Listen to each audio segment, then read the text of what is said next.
Il était une fois un riche marchand, père de 3 filles. Les 2 aînées ne faisaient jamais rien de leurs 10 doigts. La plus jeune était tellement jolie qu'on la nomma la Belle. Elle était aussi bien plus gentille et bonne que ses sœurs.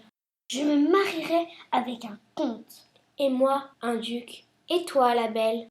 Je préfère m'occuper de mon père. Un jour, le père perdit sa fortune. Son bateau avait coulé et il s'en était sorti de justesse. Il était ruiné. Il ne lui restait qu'un petit bout de terre loin de la ville. Ils allaient maintenant vivre là-bas.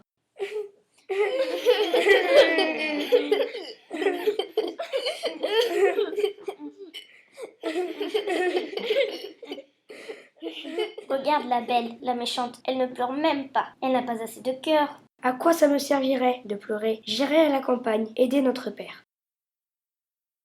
Au bout de 5 ou 6 mois, le marchand reçut une lettre. Il devait se rendre en ville et avait bon espoir que ses affaires s'arrangent. Apportez-nous des robes. On aurait honte de retourner en ville mal habillé. Et toi, Belle, tu ne demandes rien?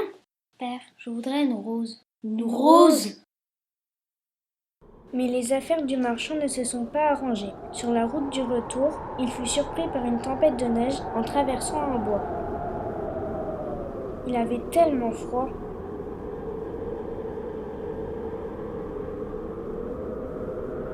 Il fut heureux de trouver un château qui semblait abandonné.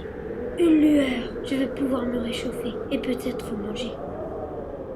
Dans le château, il vit que la table était servie. Il mangea. Puis, il trouva une chambre où il y avait un beau lit blanc. Il se coucha. En se réveillant le lendemain matin, à la place de son vieil habit, il en trouva un tout neuf. Après avoir mangé, il sortit et découvrit un jardin magnifique. En passant sous un rosier, il pensa à sa dernière fille. Il cueillit donc une fleur.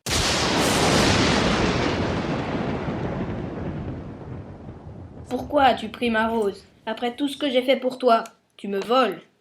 Je pensais qu'il n'y avait pas de mal à en prendre une. Il y en a tellement. Tu vas mourir. Si tu as une prière à faire, fais-la tout de suite. Je vais te laisser retourner chez toi pour 1 mois. Si une de tes filles veut venir à ta place, tu me l'enverras. Mais si tu n'es pas ici dans 1 mois, je te retrouverai. Merci, monseigneur. On ne remercie pas les bêtes. Prends ton cheval et va-t'en avant que je ne te tue. Le père était prêt à mourir dans 1 mois. Il rentra chez lui la tête basse. Il éclata en sanglots en voyant ses enfants. Les larmes roulaient encore sur ses joues en leur racontant ce qui s'était passé.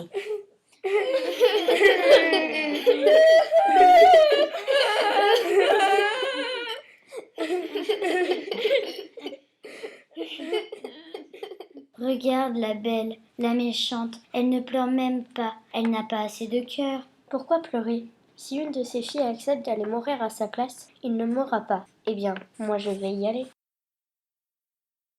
Pendant 2 jours et 2 nuits, le père essaya de l'en dissuader, mais rien n'y fit. Elle irait à sa place.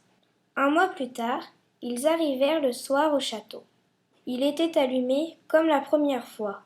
La bête les laissa passer une dernière soirée ensemble. Ma fille, laisse-moi mourir. Non, mon père, j'ai pris ma décision.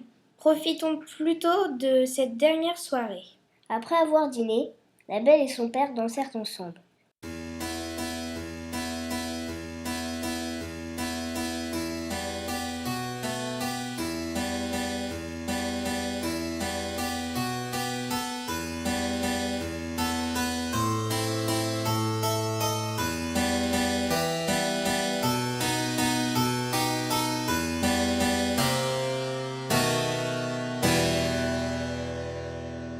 Le lendemain matin, le père partit la tête basse. Alors que la Belle visitait le château, elle trouva une porte, l'ouvrit et découvrit une pièce dotée d'une magnifique bibliothèque et d'un clavecin. Quelle pièce merveilleuse! Si la Bête voulait vraiment me tuer, elle n'aurait pas fait tout cela pour moi.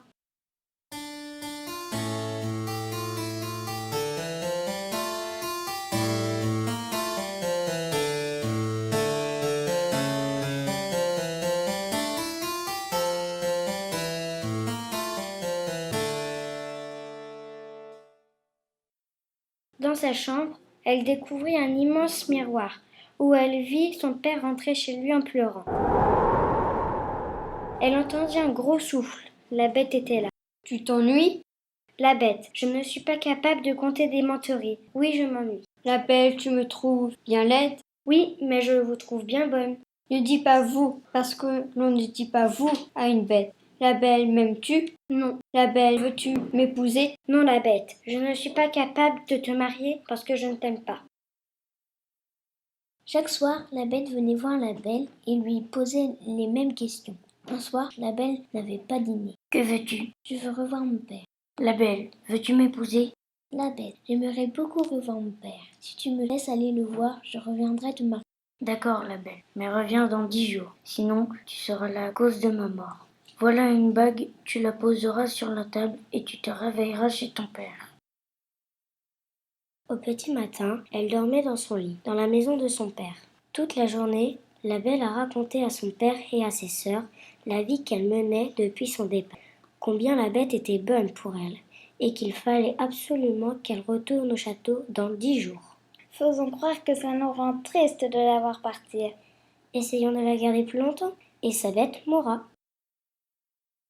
Le 10e jour, les sœurs l'ont tellement supplié qu'elle a accepté de rester encore 3 jours.